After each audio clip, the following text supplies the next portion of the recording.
दोस्तों, क्या आपने किसी का माइंड स्टडी किया है? अगर नहीं तो ये वीडियो आपके लिए बनी है।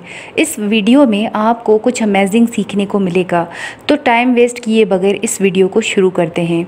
दोस्तों, जब भी हम कोई परफॉर्मेंस पहली बार ऑडियंस के सामने करने जाते हैं तो ऑडियंस को अगर हम ये बोलें कि ये परफॉर्मेंस मैं पहली बार कर रही हूँ या कर रहा हूँ तो ऑडियंस आपका पूरा साथ देती है। बल्कि अगर आप नर्वस भी हो जाते हैं तो ऑडियंस आपको अप्रिशिएट करती है। दोस्तों, अगर आप किसी दोस्त के साथ सेकंड लैंग्वेज में बात करते हैं तो आप अपने दोस्त को अपनी बातों से इंस्पायर कर सकते हैं। रिसर्च ने इस बात को साबित किया है कि इंसान जब सेकंड लैंग्वेज में बात करता है या स्टडी करता है तो वो ज़्यादा लॉजिकल और रैशनल साबित होता है। और अगर आप रैशनल फैसला करना चाहते हैं तो सेकंड लैंग्वेज में बात करें या स्टडी करें। दोस्तों, पूरा दिन घर या ऑफिस में गुजारने के बाद जब आप घर से बाहर निकलते हैं तो आपका मूड ऑटोमेटिकली खुशगवार बन जाता है। ऐसा इसलिए होता है कि सनलाइट हमारे बोन्स की ग्रोथ के साथ साथ हमारे साइकोलॉजिकल डिसऑर्डर्स को दूर करती है।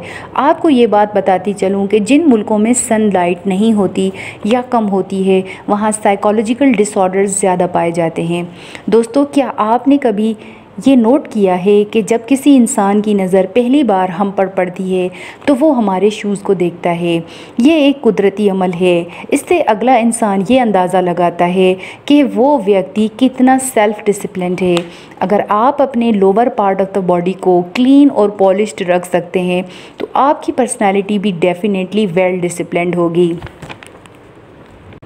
दोस्तों, जब आप किसी से पहली बार मिलते हैं तो अगला इंसान अपने दोनों आर्म्स को फोल्ड करके खड़ा होता है।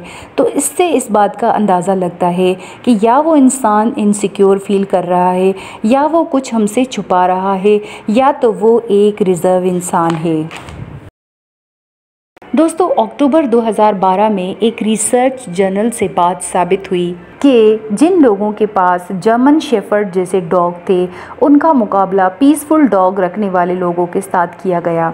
जिन लोगों के पास एग्रेसिव डॉग्स थे उन लोगों की पर्सनैलिटी भी एग्रेसिव साबित हुई। दोस्तों, रिवर्स साइकोलॉजी एक ऐसी पावरफुल चीज़ है जिसका इस्तेमाल दुनिया की बड़ी कंपनीज़, इन्फ्लुएंशियल लोग और पॉलिटिशियंस अपनी बात मनवाने के लिए किया करते हैं। यूनिवर्सिटी ऑफ एरिज़ोना के एक प्रोफेसर के मुताबिक इंसानों की नेचर में नॉर्मली एक रिएक्टेंस होता है। जब किसी इंसान को महसूस होता है कि उसकी आज़ादी उससे छीनी जा रही है तो वो नेचुरली उसे वापस पाने के लिए बिल्कुल ऑपोजिट करता है जैसे उसे कहा जाता है। आपके पास जब कोई सेल्समैन आता है तो मुख्तलिफ़ तरीके से अपनी प्रोडक्ट की मार्केटिंग करता है और हमें यहाँ तक कि मजबूर करता है कि हम वो उससे प्रोडक्ट ख़रीद लें। मगर क्या हम उससे प्रोडक्ट ख़रीदते हैं? जी नहीं दोस्तों, हम वो प्रोडक्ट नहीं ख़रीदते। ऐसा इसलिए है कि इंसान की ये फितरत है कि वो ऑपोजिट करता है जिस चीज़ के लिए उसे मजबूर किया जाता है। उसी के बरक्स अगर एक सेल्समैन अपनी पूरी प्रोडक्ट का सिर्फ ओवरव्यू देता है और हम उससे उसकी प्रोडक्ट ख़रीद लेते हैं।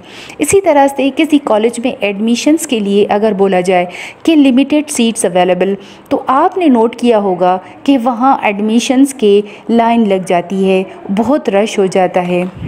इंसान हमेशा वो चीज़ सेलेक्ट करता है जो क्वालिटी में बेहतरीन हो, चाहे वो क्वांटिटी में कितनी भी कम क्यों ना हो।